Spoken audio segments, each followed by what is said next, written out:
नमस्कार दोस्तों, मैं हृदय मिश्रा आप सभी का स्वागत करता हूं आपके डेली करंट अफेयर्स की क्लास में। कैसे हैं आप सभी लोग? आई होप आप सभी लोग अच्छे होंगे और अपनी पढ़ाई को बहुत ही बेहतर ढंग से कर रहे होंगे। देखिए, आज है 5 सितंबर यानी कि शिक्षक दिवस। तो शिक्षक दिवस के अवसर पर जो भी हमारे शिक्षक रहे हैं बचपन से लेकर के नर्सरी केजी से लेकर के, वैसे नर्सरी केजी तो हमने नहीं पढ़ा, सीधे हम एक क्लास में फर्स्ट क्लास में हमने एडमिशन लिया था, ठीक है। तो उस शिशु कक्षा से मान लीजिए या फर्स्ट से मान लीजिए, तब से लेकर के और अभी तक जो भी लोग मेरा मार्गदर्शन कर रहे हैं या आपका मार्गदर्शन कर रहे हैं, तो ऐसे सभी शिक्षकों को मेरी तरफ से शुभकामनाएं हैं। और इसका इतिहास क्या रहा है आप जानते होंगे, मुझे बताने की आवश्यकता नहीं है इस पर, ठीक है। खूब सारे आपने स्पीचेस सुने होंगे, खूब सारी चीजें सुनी होंगी, और गुरु की महत्ता क्या है आप डेफिनेटली जानते होंगे। कहा भी गया है हमारे जो शास्त्रों में कि गुरु ब्रह्मा, गुरु विष्णु, गुरुर्देवो महेश्वर और गुरु साक्षात परब्रह्म है, तस्मै श्री गुरुवे नमः, है ना। तो ये अपने आप में आदि शक्ति के रूप में आप इसको जानते हैं, अपने आप में एक जो है एक शक्तियों का पुंज गुरु को कहा जाता है। शिक्षक किसी भी देश और किसी भी समाज की क्या होती है, धुरी होती है। शिक्षक जिस ओर समाज को ले जाना चाहेगा, समाज उस ओर जागेगा, उस ओर जाएगा, क्योंकि उसके अंदर ये कैपेबिलिटी होती है कि वो आपकी प्रतिभा को निखारने का काम करता है, और उस प्रतिभा को पहचानने का काम भी एक शिक्षक ही करता है, जो आपको बताता है कि आपको इस एग्जाम पर फोकस करना चाहिए और इस एग्जाम पर फोकस करना चाहिए, तो इस इन तरीकों को अपनाने के बाद आपको तैयारी करनी चाहिए। तो शिक्षक निश्चित तौर पर न सिर्फ आपके भविष्य, उज्जवल भविष्य के लिए जो है रिस्पॉन्सिबल होता है, बल्कि देश और समाज के लिए भी बहुत ज्यादा आवश्यक हो जाता है। तो ऐसे में यह जरूरी हो जाता है कि हम शिक्षकों की बातों को अक्सर सुना करें, समझा करें, उन पर हम आगे बढ़ा करें। तो एक बार पुनः से जो भी शिक्षक हमारे रहे हैं अभी तक, या आपके जो भी शिक्षक रहे, उनके चरणों में कोटि कोटि वंदन, नमन और अभिनंदन है, ठीक है। आइए इन्हीं शुभकामनाओं के साथ अब आगे हम बढ़ते हैं और आज की क्लास की स्टार्टिंग करते हैं। और जो भी मैं भी कहा करूंगा आप कुछ आपसे, अगर आप मुझे टीचर मानते हैं, मेंटर मानते हैं, भाई मानते हैं, दोस्त मानते हैं, जो भी मानते हैं आप, मेरी भी बातों को आप कहा जरूर माना करिए, क्योंकि टीचर, जैसा कि मैंने कहा, टीचर अपने आप में जो है एक बहुत बड़ा शक्ति का पुंज होता है। वो आपकी चीजों को निखारने का प्रयास करता है, ठीक है। तो आइए सीधे हम आज के सेशन को स्टार्ट करते हैं। और उसके पहले अगर आपका टारगेट RO 2026 की परीक्षा है, तो उसके लिए आपके सामने जो है ये एडवर्टाइजमेंट है RO 2026 का। आप इसमें एडमिशन ले सकते हैं, अपनी तैयारी बेहतर ढंग से कर सकते हैं। इसके लिए दिए गए कॉन्टैक्ट नंबर पर आप जो है अभ्युदय बैच लिख करके हमें आप व्हाट्सएप कर सकते हैं, तो डिटेल्स जानकारी आपको दे दी जाएगी। इसके अलावा कल हमने आपसे प्रश्न पूछा था कि PM बनने के बाद जो है लॉरेंस वंग की कौन सी यात्रा है, तो ये उनकी पहली यात्रा थी, इसीलिए B is the right answer. अब आते हैं आज के नंबर 1 टॉपिक पर। आज मेरा चेहरा थोड़ा सा आप लोग को ब्लैक सा नजर आ रहा होगा, क्योंकि एक्चुअली में क्या है कि थोड़ा सा लाइटिंग वाली प्रॉब्लम हो गई है। खैर कोई बात नहीं। दिनेश के पटनायक कनाडा में भारत के अगले उच्चायुक्त जो है अभी हाल ही में नियुक्त किए गए हैं, और ये IFS 1990 बैच के अधिकारी रहे। कनाडा में भारत के अगले उच्चायुक्त के रूप में नियुक्त किया गया है, ठीक है। अरे भाई साहब ये क्या हो गया, ठीक है। वे वर्तमान में स्पेन में भारत के राजदूत हैं और फिलहाल अब इनको कनाडा में जो है नियुक्त किया जाएगा। कनाडा के बारे में आप जानते होंगे, है ना। कनाडा के बारे में अगर राजधानी की बात करते हैं तो ओटावा है, सबसे बड़ा शहर इसका टोरंटो है, मुद्रा इसकी कैनेडियन डॉलर है। ये सारे कई फैक्ट भी आप कई बार आपके मिसलेनियस वाले सेक्शन में पूछ ली जाती है। अगर मैं थोड़ा सा मैप की बात करता हूं तो यहां पर आप कनाडा को देख पा रहे होंगे कि किस किस तरीके से चीजें यहां पर दी गई हैं। आधिकारिक भाषाएं यहां की अंग्रेजी और फ्रेंच होती है। क्या अंग्रेजी और फ्रेंच है। राजनीतिक व्यवस्था, इनके पॉलिटिकल सिस्टम की बात करते हैं तो संवैधानिक राजतंत्र है और संसदीय लोकतंत्र यहां पर पाया जाता है, ठीक है। राष्ट्राध्यक्ष ब्रिटेन के सम्राट, प्रतिनिधि, गवर्नर जनरल, सरकार प्रमुख, प्रधानमंत्री की बात करते हैं तो 25 तक जस्टिस ट्रूडो रहे हैं। सीमाएं अगर हम जाएंगे तो दक्षिण में हमको देखने को मिलेगा, कनाडा के दक्षिण में क्या है, USA यानी कि यूनाइटेड स्टेट ऑफ अमेरिका दिखाई दे रहा होगा। पश्चिम की तरफ अगर जाएंगे तो प्रशांत महासागर, पश्चिम में जाएंगे अगर आप, तो आप क्या मिलेगा, पैसिफिक ओशन मिलेगा। ये देखिए पैसिफिक ओशन है किसके, कनाडा के, ये पूरा आपका जो दिखाई दे रहा होगा। और अगर हम पूर्व में जाएंगे तो अटलांटिक महासागर दिखाई देगा।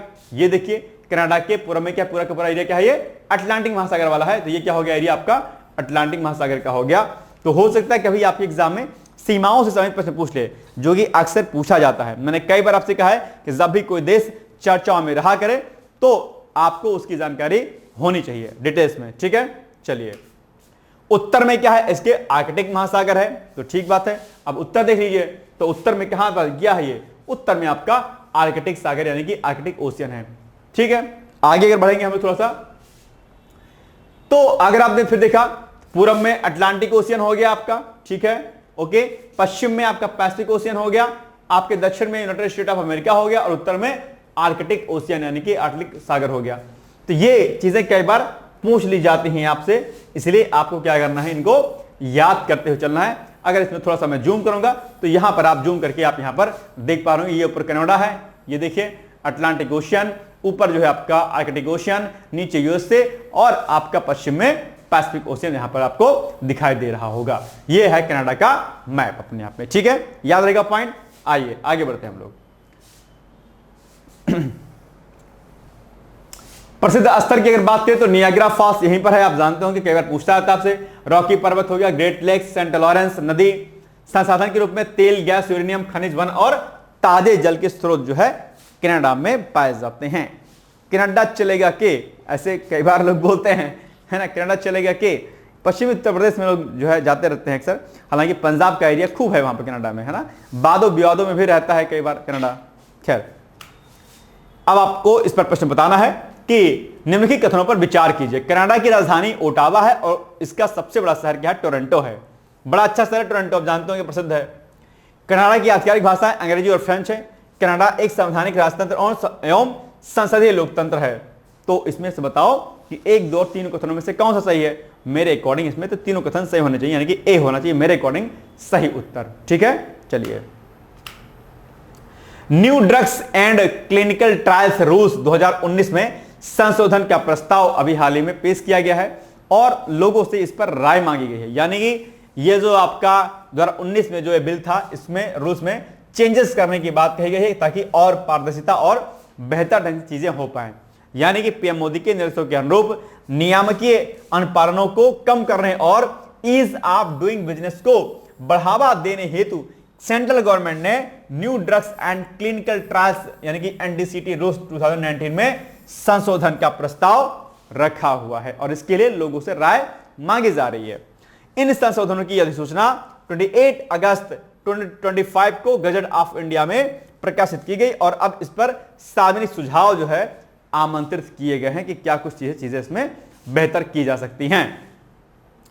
संशोधन से फायदा क्या होगा, अनुसंधान और दवा परीक्षण तेजी से शुरू हो सकेंगे, दवा विकास और अनुमोदन प्रक्रियाओं में देरी कम होगी, सीडीएससीओ अपने मानव संसाधनों का अधिक कुशल उपयोग कर पाएगा और नियामकीय निगरानी और प्रभावी होगी। यह हो गया दूसरा। यह पहल भारतीय फार्मा उद्योग को गति देने के साथ ही भारत को क्लिनिकल रिसर्च के लिए और अधिक आकर्षक बनाएगी। अब अगर बात करते हैं आगे कुछ पॉइंट की और, हालांकि उसके पहले थर्ड पॉइंट क्या है कि सरकार का यह कदम वैश्विक सर्वोत्तम प्रथाओं के अनुरूप घरेलू नियमों को ढालने और भारत को फार्मास्यूटिकल रिसर्च एंड डेवलपमेंट का वैश्विक हब या केंद्र बनाने के लिए यह प्रस्ताव किया गया है। प्रमुख प्रावधानों की अगर बात करें तो क्या होगा, फास्ट ट्रैक अप्रूवल होगा, यानी कि त्वरित अनुमोदन इसमें होगा। अप्रूवल में टाइम लगता था लेकिन संशोधन के बाद अप्रूव चीजें जल्दी हो जाएंगी, यानी कि गंभीर बीमारियों जैसे कि कैंसर, रेयर डिजीज या जीवन रक्षक दवाओं के लिए अनुमति 90 दिन में दी जाएगी। भारत में बने इन्वेस्टिगेशनल न्यू ड्रग्स के लिए अनुमति 30 दिन में मिल जाएगी, ठीक है। क्लिनिकल जो आपके क्लिनिकल ट्रायल होते हैं उसमें ट्रांसपेरेंसी आएगी। क्लिनिकल ट्रायल्स में कई बार जो है चीजें दिक्कत कर जाती थी, तो यानी कि सभी ट्रायल्स को रजिस्टर करना अनिवार्य होगा। रोगियों की सुरक्षा और मुआवजे यानी कंपनसेशन के लिए स्पष्ट नियम दिए जाएंगे। मेडिकल डिवाइसेस की अगर हम बात करते हैं तो उसमें क्या होगा, पहली बार मेडिकल डिवाइसेस को भी ड्रग की श्रेणी में मानकर इसके लिए नियम बनाए गए। एथिक्स कमेटी यानी क्लिनिकल ट्रायल्स की निगरानी के लिए एथिक्स कमेटी की मंजूरी भी अनिवार्य होगी। तो ये सब चीजें आपको यहां पर देखने को मिलेंगी। चलिए, मुआवजा और कंपनसेशन ये मैंने आपको बता ही दिया। ड्रग अप्रूवल हो जाएगा जल्दी से और कंपनसेशन मिलेगा अगर किसी की मृत्यु विकलांगता आदि हो जाती है तो। हाल ही में चर्चा में रहे new drugs and clinical trials NDCT rules 2019 किससे संबंधित है, तो आपको बताना पड़ेगा कि खाद्य सुरक्षा नियामक है, मानक है, मतलब इसमें, या दवाओं और क्लिनिकल परीक्षणों की स्वीकृति प्रक्रिया है, या औद्योगिक प्रदूषण नियंत्रण है, या फिर बौद्धिक संपदा अधिकार है। सिंपल सी बात है, बी वाला ऑप्शन होगा, दवाओं और क्लिनिकल परीक्षणों के लिए स्वीकृत प्रक्रिया है अपने आप पे। ठीक है, चलिए 5वां आसियान भारत युवा शिखर सम्मेलन, यह भी चर्चाओं में रहा है, आप जानते होंगे। और यह जो है 5वां है अपने आप पे, क्या 5th नंबर का आसियान भारत युवा शिखर सम्मेलन का आयोजन विदेश मंत्रालय द्वारा India foundation and ASEAN foundation के सहयोग से गोवा सरकार के समर्थन से 28 से 31 अगस्त 2025 तक आयोजित किया गया। कहां पर किया गया? ये गोवा में किया गया। एक पॉइंट इंपॉर्टेंट, कब से कब तक किया गया? 28 से 31 अगस्त तक किया गया 25। और कौन से नंबर का ये शिखर सम्मेलन है? ये 5वें नंबर का। तो एक फैक्ट, 2 फैक्ट और 3 फैक्ट। और चौथा फैक्ट क्या है सबसे इंपॉर्टेंट? थीम क्या है? युवा जोड़े भविष्य गढ़े, ये क्या है इसकी थीम है, जो कि है आपके लिए क्या इंपॉर्टेंट। तो 4 फैक्ट आपके इन 3 पॉइंट से निकल के आ गए। 2025 को आसियान भारत पर्यटन वर्ष के रूप में मनाने के लिए गोवा में युवा शिखर सम्मेलन का आयोजन भी किया गया है। ठीक है, चलिए इस कार्यक्रम में आप जानते होंगे कि भारत आसियान सदस्य देश और तिमोर लेस्ते के अलावा राजनीति, प्रौद्योगिकी, शिक्षा, मीडिया, प्रबंध मंडल जैसे अन्य विविध क्षेत्रों के 100 से अधिक युवा नेताओं ने भी इसमें पार्टिसिपेट किया। आसियान के बारे में अब चर्चा कर लेते थोड़ा सा। तो इसकी स्थापना 8 अगस्त 1967 बैंकॉक घोषणा पत्र के तहत की गई थी। स्थापना के सदस्य जो है स्थापना के समय 5 थे, इंडोनेशिया, मलेशिया, फिलीपींस, सिंगापुर और थाईलैंड, ये आसियान में थे जब इसकी स्थापना होती है। तब हो सकता है कि फैक्चुअल डेटा के रूप में आपसे पूछ लेंगे। वर्तमान सदस्य की अगर बात करते हैं तो इसमें इंडोनेशिया, ठीक है, Malaysia, Philippines, Singapore, Thailand, Brunei, Vietnam, Laos, Myanmar, Cambodia है। मुख्यालय इसका जकार्ता इंडोनेशिया में है। मोटो क्या है इसका? 1 विजन 1 आइडेंटिटी 1 कम्युनिटी, ये इसका क्या है? मेन मोटो है। वर्तमान अध्यक्ष कौन है? लाओस हैं। ठीक है, तो ये भी आपके लिए क्या जरूरी है? अंतरराष्ट्रीय संगठन, मैंने कई बार आपसे कहा है कि आपकी परीक्षाओं में खूब पूछे जाते हैं, तो अंतरराष्ट्रीय संगठनों के बारे में आप डिटेल्स में जानकारी ले लीजिएगा। आपके प्री और मेंस दोनों में इंटरनेशनल ऑर्गेनाइजेशन पर प्रश्न पूछे जाते हैं। तो मैं आपसे अपेक्षा करता हूं कि आप टास्क के रूप में, जैसे आपका WHO हो गया, क्या WHO क्या हो गया? WHO हो गया आपका, WTO हो गया आपका, IMF हो गया आपका, क्या IMF हो गया, ठीक है, और आपका ब्रिक्स हो गया, ठीक है, और इसके अलावा जो है आपका आसियान हो गया है, आसियान हो गया, ठीक है, और ऐसे आपके कई सारे अन्य जो संगठन है उनके बारे में जानकारी आपको होनी चाहिए। इन पर खूब प्रश्न आपके एग्जाम में पूछा जाता है। ठीक है, चलिए उद्देश्य क्या है आसियान का? तो क्षेत्रीय शांति, स्थिरता और सहयोग को बढ़ावा देना है, आर्थिक वृद्धि और सामाजिक राजनीतिक विकास, दक्षिण पूर्व एशिया को बाहरी हस्तक्षेप से सुरक्षित रखना, व्यापार, निवेश, कनेक्टिविटी और सांस्कृतिक संबंधों को और मजबूत करना। भारत और आसियान की अगर बात करते हैं तो भारत 1992 से आसियान का सेक्टोरियल पार्टनर और 1996 से डायलॉग पार्टनर है अपने आप में। ठीक है, और 2002 से आसियान समिट शुरू हो गया था। 2012 में संबंधों को स्ट्रैटेजिक पार्टनरशिप का दर्जा मिला। 2022 में, ठीक है, कॉम्प्रिहेंसिव स्ट्रैटेजिक पार्टनरशिप शुरू हुआ। आसियान भारत की एक्ट ईस्ट पॉलिसी और इंडो पैसिफिक पॉलिसी में केंद्रीय स्थान रखता है। एक्ट ईस्ट पॉलिसी को कल हमने आपको समझाया था कि पहले इस एक्ट ईस्ट पॉलिसी का नाम क्या था? लुक ईस्ट पॉलिसी था, EAST, लुक ईस्ट पॉलिसी था, याद आया कल? तो नरसिम्हा राव जी की सरकार के तहत जो है लुक एक्ट जो है लुक ईस्ट पॉलिसी लॉन्च किया गया था। 1991 के दौर में पीएम मोदी जब सत्ता में आए तो 2014 में जो है क्या किया गया? इस लुक ईस्ट पॉलिसी को एक्ट ईस्ट पॉलिसी में कन्वर्ट कर दिया गया। उनका कहना था कि लुक यानी कि सिर्फ देखना ही नहीं है, अभी तो हमें एक्ट करना है, अर्थात हमें इस पर कार्य करना है। तो इसके लिए जो है दक्षिण पूर्व जो एशिया था उस पर विकासात्मक गतिविधियों को और जोर दिया गया और पूर्व इस जो है उसको इन दक्षिण पूर्व एशिया में आने वाले जो भी देश थे उनके साथ में हमारा व्यापार, हमारी रक्षा जो सहयोगात्मक जो चीजें होती वो खूब मजबूत हुई और इनके साथ में जो है क्या किया गया? पूर्वोत्तर भारत को जोड़ने का काम किया गया। तो एक तो ये हो गया। और दूसरा Indo Pacific region, Indo Pacific policy, ये बड़ा इंपॉर्टेंट है। हिंद प्रशांत क्षेत्र आप जानते होंगे भारत के लिए बड़ा महत्वपूर्ण रोल प्ले करता है, इसलिए यहां पर चीन को काउंटर करने के लिए जो इंडो पैसिफिक जो रीजन है उसको मजबूत करने के लिए कई सारे काम किया जाता है, जिसमें क्वाड की एक महत्वपूर्ण भूमिका होती है। क्वाड आप जानते होंगे 4 देशों का समूह है। क्या है क्वाड? निश्चित तौर पर आप जानते होंगे, मुझे बताने की इसमें आवश्यकता नहीं है। इसमें आपका भारत, जापान, ऑस्ट्रेलिया और अमेरिका आते हैं, पता है ना आपको? ठीक है। पांचवें आसियान भारत युवा शिखर सम्मेलन 2025 का विषय क्या है? तो ASEAN India together towards growth या युवा जोड़े भविष्य गढ़ें, क्या इसमें बताइएगा? ये सी वाला पॉइंट हो जाएगा, युवा जोड़े और भविष्य गढ़ें। बस। पीएम मोदी से फिनलैंड के राष्ट्रपति महामहिम श्री अलेक्जेंडर स्टब की बातचीत अभी हाल ही में हुई है। किसके राष्ट्रपति से? फिनलैंड के राष्ट्रपति। तो फिनलैंड के राष्ट्रपति कौन हो गए? Shri Alexander Stubb. इनका नाम आपको याद कर लेना है। फोन पर बातचीत हुई है पीएम मोदी से। अब बातचीत हुई तो भाई थोड़ा सा बातचीत कर लीजिए इस पर, भाई क्या कुछ बात हुई है। आपसी बातचीत की गई कि भैया रिश्ते हमारे मजबूत हों, यूक्रेन जो संघर्ष जो चल रहा है उस पर बातचीत हुई है और कई सारे मुद्दों पर बातचीत हुई है। यानी कि राष्ट्रपति स्टब ने यूक्रेन में संघर्ष के समाधान पर वाशिंगटन में यूरोप, संयुक्त राज्य अमेरिका और यूक्रेन के नेताओं के बीच हुई हालिया बैठकों पर अपना आकलन साझा किया कि भाई हमारी इस पर क्या एनालिसिस है, क्या ये इस पर विराम चिन्ह लगेगा नहीं लगेगा, क्या होगा क्या नहीं होगा। तो ये सारी बातें हुई। इसके अलावा पीएम मोदी ने संघर्ष के शांतिपूर्ण समाधान और शांति व स्थिरता की यथाशीघ्र बहाली के लिए भारत के समर्थन की बात भी दोहराई। दोनों नेताओं ने भारत फिनलैंड द्विपक्षीय संबंधों में प्रगति की समीक्षा भी की है कि भाई हमारे संबंध इस समय फिलहाल कैसे चल रहे हैं। दूसरा, और क्वांटम प्रौद्योगिकी जो कि बहुत चर्चाओं में रहता है, मैंने कई बार इसको समझाया भी, क्वांटम प्रौद्योगिकी आजकल खूब चल रहा है चर्चाओं में। 6G, कृत्रिम मेधा यानी कि आर्टिफिशियल इंटेलिजेंस, साइबर सुरक्षा और स्थिरता सहित उभरते क्षेत्रों में साझेदारी बढ़ाने की प्रतिबद्धता पर बातें की हैं। यह बड़ा इंपॉर्टेंट है। दूसरा, राष्ट्रपति स्टब ने पारस्परिक रूप से लाभकारी भारत यूरोपीय संघ मुक्त व्यापार समझौते को शीघ्र संपन्न करने के लिए फिनलैंड के समर्थन की बात भी दोहराई अपने आप में। तो ये सारी बातचीत भैया की गई हैं।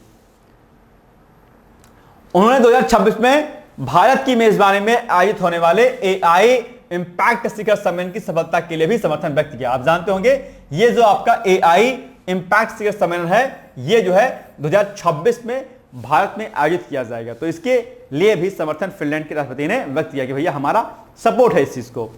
अब चूंकि ये चर्चाओं में है एआई इंपैक्ट शिखर सम्मेलन, तो लगे हाथ हम लोग क्यों ना हो इसके बारे में देख लेते हैं।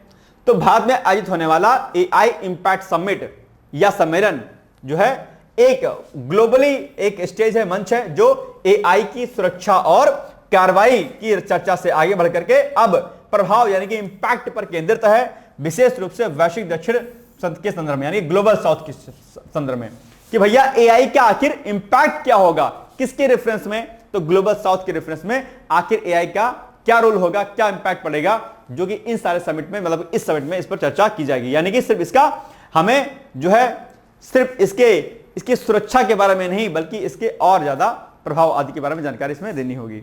चलिए, तिथि कब होगी? लगभग 19 से 20 फरवरी 2026 के मध्य में इसको आयोजित किया जाएगा। स्थान ये भारत और शायद ये भारत एआई मिशन के तहत भारत जो है मंडपम नई दिल्ली में होगा ये जो है आपका सम्मेलन। उद्देश्य और स्वरूप की अगर बात करें तो एआई अनुप्रयोगों का लोकतांत्रिकरण यानी कि डेमोक्रेटाइज एआई एक्सेस, तकनीकी संसाधनों एवं समाधानों को सामान्य जनता के लिए उपलब्ध कराना, ये इसका क्या है उद्देश्य है अल्टीमेटली। दूसरा, समावेशी विकास यानी कि इंक्लूसिव डेवलपमेंट, बड़ा इंपॉर्टेंट सेगमेंट है ये इंक्लूसिव डेवलपमेंट। ये क्या इसके तहत क्या होगा? स्वास्थ्य, शिक्षा, कृषि, जलवायु शासन जैसे क्षेत्रों में एआई के सकारात्मक उपयोग को प्रोत्साहित करना, यानी कि समावेशी विकास के लिए इसका उपयोग किया जाएगा, जिसमें ये सारी चीज आपकी शामिल होंगी। समावेशी विकास आप जानते हो कई बार चर्चाओं में रहता है, समावेशी विकास क्या होता है क्या नहीं होता है, इसको आप लोग टास्क के रूप में डिटेल्स में पढ़ लीजिएगा। भाई साहब, अगर आप मेरी क्लास देखते हैं तो 2 कॉपी आपको बना के चलनी है। एक कॉपी जहां पर मैं आपको होमवर्क देता हूं और एक कॉपी जहां पर मैं मुख्य परीक्षा के लिए आपको अभ्यास प्रश्न देता हूं। तो बिना देरी के आप इन सेगमेंट पर फोकस कीजिएगा। तीसरा पॉइंट क्या आ जाएगा आपका? वैश्विक दक्षिण का सशक्तिकरण, यह भी एक पॉइंट है, यह हेडिंग है आपकी। यानी कि एआई वैश्विक वार्तालाप में विकासशील देशों को अभिन्न भागीदार बनाना ताकि उनका विकास सुनिश्चित हो सके। मुआवजे पर भी ध्यान दिया जाएगा, यह चौथी हेडिंग है। यानी कि एआई को सुरक्षित, पारदर्शी, मानव केंद्रित और विश्वासपूर्ण भी बनाना क्या है इसका उद्देश्य। तो ये जो समिट अभी आपकी होगी यानी कि जिसको हम क्या कहते हैं एआई इंपैक्ट शिखर सम्मेलन यानी कि एआई समिट 2026 जो कि आपकी होने वाली है फरवरी में यशोभूमि नई दिल्ली में। तो इसके बारे में हमने आपको जानकारी दे दी है, याद रखिएगा इसको। अब बताइए एआई समिट 2026 का आयोजन कहां पर किया जा रहा है, या कहां पर किया जाएगा? सिंपल सी बात है, ये पेरिस में नहीं होगा, सियोल में नहीं होगा, टोक्यो में नहीं होगा, नई दिल्ली भारत मंडपम में किया जाएगा। प्राप्त जानकारी के अनुसार आगे इसका प्लेस चेंज कर लिया जाए तो एक अलग बात होगी, फिलहाल ऐसा रखा गया है। चलिए, बाकी अगर आपका टारगेट यूपीपीसीएस 2026 का एग्जाम है तो आप आराम से जो है धूमधाम से डिकोड एग्जाम के एप्लीकेशन पर जा करके उसको डाउनलोड करके अपनी आईडी बना करके और 2026 के लिए आप अपनी तैयारी को बेहतर ढंग से कर सकते हैं। उसके लिए कॉन्टैक्ट नंबर यहां पर लिया गया है, पीसीएस 2026 लिख करके आप हमें भेज सकते हैं। और इसमें इंटीग्रेटेड वीडियो लेक्चर्स मिलेंगे, प्री प्लस मेंस के, अलग अलग नहीं, दोनों साथ में। NCERT and standard source based quality content मिलेगा आपको, ठीक है, बेसिक से पढ़ाया जाएगा आपको, वो हाई स्टैंडर्ड से नहीं शुरुआत की जाएगी इसकी। एक्सपीरियंस टीचर मिलेंगे, पर्सनल इंटरेक्शन एंड गाइडेंस आपको मिलेगा। रिकॉर्डेड वीडियो लेक्चर्स हमारे होंगे थ्रू एंड्रॉइड एप्लीकेशन एंड आपका वेबसाइट के माध्यम से, यानी कि हमारे लेक्चर्स को आप एंड्रॉइड एप्लीकेशन और वेबसाइट के माध्यम से देख सकते हैं लैपटॉप पे। प्रीवियस ईयर क्वेश्चन पेपर आपको कराए जाएंगे सारे, चाहे प्री के हो चाहे मेंस के हो। प्री की टेस्ट सीरीज आपकी, मेंस की टेस्ट सीरीज आपकी, ठीक है। आपका सीसैट, आपका हिंदी, ये सब चीजें जो है आपको इसमें कराई जाएंगी। वैलिडिटी कोर्स की 18 महीने की होगी और स्टैंडर्ड क्वालिटी जो है मटेरियल आपको इसमें दिया जाएगा। इसके अलावा अगर आप इंटरव्यू तक पहुंचते हैं तो रिवार्ड स्वरूप आपकी फीस जो है हम लोग सारी क्या करेंगे, वापस कर देंगे। तो ये चीजें आपको इसमें मिलेंगी, किसी बाहरी पुस्तक नोट्स को पढ़ने की आवश्यकता आपको इसमें नहीं रहेगी। तो आप चाहें तो अच्छा बायलिंगुअल नोट्स मिलेंगे, ध्यान रखिएगा इस बात का। तो इस नंबर पे आप मुझसे संपर्क कर सकते हैं, ठीक है। चलिए नेक्स्ट क्वेश्चन है, वर्चुअल प्रारूप में भारत अमेरिका 2+2 अंतर सत्रीय वार्ता का भी हाल ही में आयोजन किया गया है, यानी कि 25 अगस्त को वर्चुअल प्रारूप में भारत अमेरिका 2+2, जिसमें दो हमारी तरफ से 2 मंत्री और उनकी तरफ से 2 सचिव या 2 मंत्री शामिल होते हैं। तो 2+2 अंतर सत्रीय वार्ता का आयोजन हुआ, जिसमें भारत का प्रतिनिधित्व विदेश मंत्रालय में अपर सचिव कौन है अमेरिका, नागराज नायडू काकनूर, तथा रक्षा मंत्रालय में संयुक्त सचिव कौन है अंतर्राष्ट्रीय सहयोग के लिए विशेष नेगी ने किया। और अमेरिका की ओर से दक्षिण एवं मध्य एशियाई मामलों के ब्यूरो की वरिष्ठ ब्यूरो अधिकारी कौन, बिथानी पी मॉरिसन। और हिंद प्रशांत सुरक्षा मामलों के कार्यवाहक सहायक रक्षा सचिव जेडीडीआई पी रॉयल ने इसमें भाग लिया। कई बार क्या होता है जब 2+2 मंत्री स्तरीय वार्ता या सचिव स्तरीय वार्ता होती है तो उसमें क्या होता है कि जो प्रतिनिधित्व करते हैं उस पर्टिकुलर देश का, उनके नाम पूछ लेते हैं अक्सर, तो इसलिए मैंने नाम को पढ़ दिया। इस वार्ता के जरिए क्या होगा, अधिकारियों ने द्विपक्षीय पहल को आगे बढ़ाया, क्षेत्रीय सुरक्षा विकास पर चर्चा की और साझा रणनीतिक प्राथमिकताओं पर दृष्टिकोण का आदान प्रदान किया, ठीक है। उन्होंने व्यापार, निवेश, ऊर्जा सुरक्षा, ठीक है, और अन्य कई महत्वपूर्ण खनिज की खोज, मादक पदार्थों और आतंकवाद रोधी सहयोग और अन्य विषयों पर भी चर्चा डिटेल्स में की।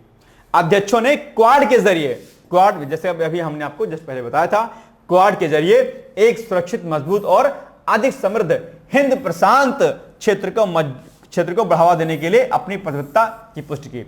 यानी कि इंडो पैसिफिक रीजन में क्वाड की एक अपनी इंपॉर्टेंस है। मैंने कई बार आपको क्वाड के बारे में बताया हुआ है।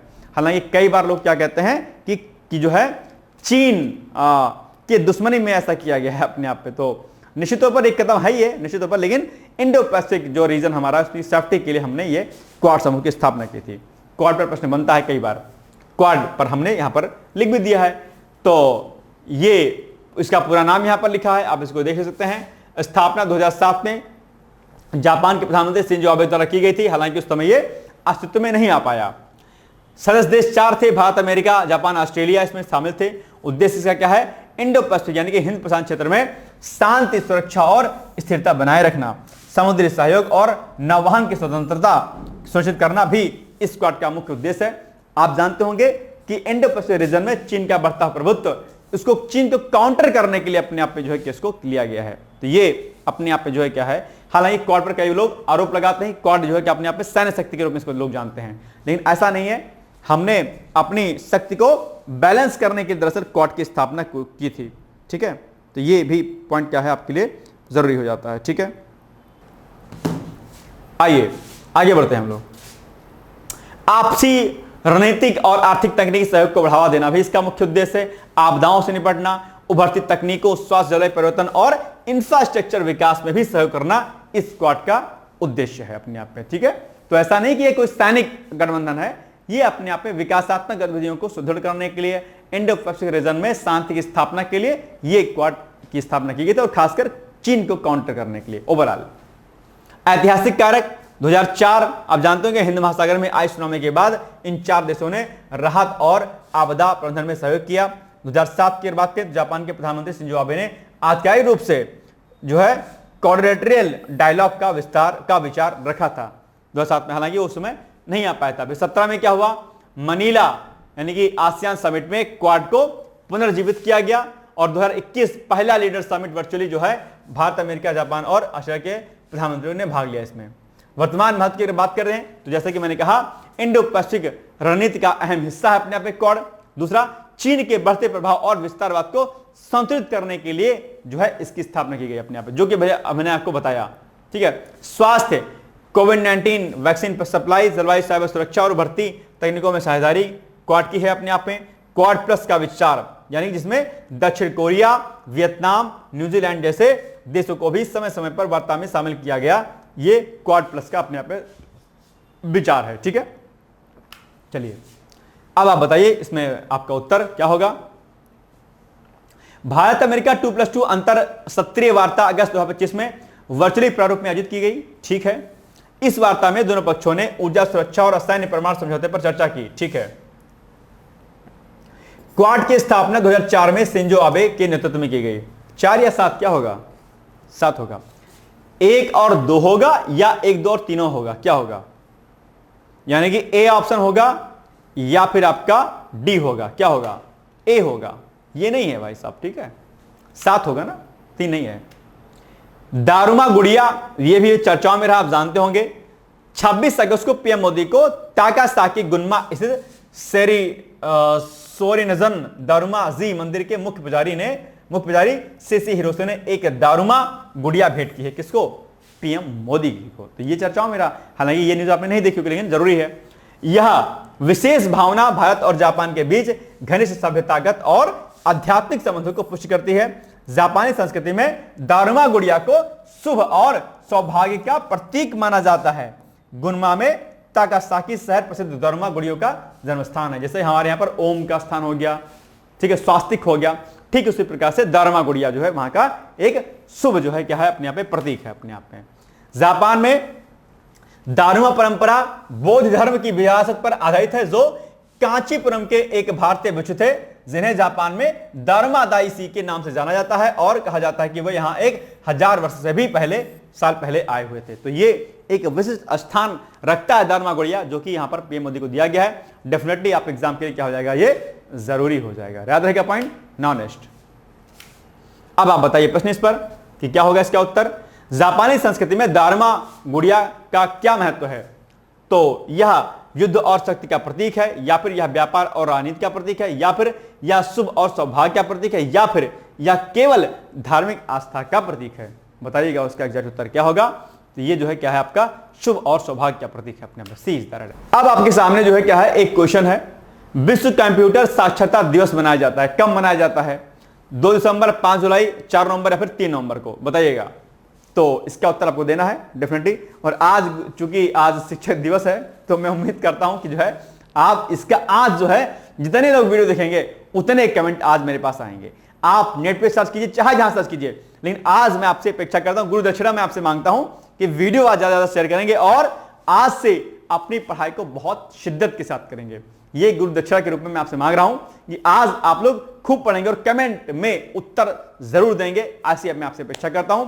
और आज आपसे मैं यह भी कहना चाहता हूं कि अगर आपके मन की कोई बुराई है, आपके मन में कुछ ऐसा खराब चीजें हैं, तो उसको निकालिए मन से और आगे बढ़ने का प्रयास कीजिए, ठीक है। ओम अस्तु मा सद्गमय, ओम तमसो मा ज्योतिर्गमय, ओम मृत्युर्मा अमृतमगमय। अर्थात हे ईश्वर हमें असत मार्ग से सत्य मार्ग की ओर ले चलो, हे ईश्वर हमें अंधकार से प्रकाश की ओर ले चलो, और हे ईश्वर हमें मृत्यु से मोक्ष की ओर ले चलो। तो ये पॉइंट आपको क्या करने हैं, याद रखने हैं, ठीक है। इसका उत्तर दीजिएगा। इसके अलावा आरो मेंस का बैच हमारे यहाँ पे चल रहा है, जिसमें डिटेल्स यहाँ पर सारी दी गई हैं। आप चाहें तो इन दिए गए नंबरों पर जो है आप हमें संपर्क कर सकते हैं मुख्य परीक्षा के लिए, ठीक है। तो इसके लिए भी शुभकामनाएं आपको हैं। बाकी आज एक प्रश्न आपके लिए है कि नए आयकर अधिनियम 2025 के प्रमुख प्रावधानों का विश्लेषण कीजिए।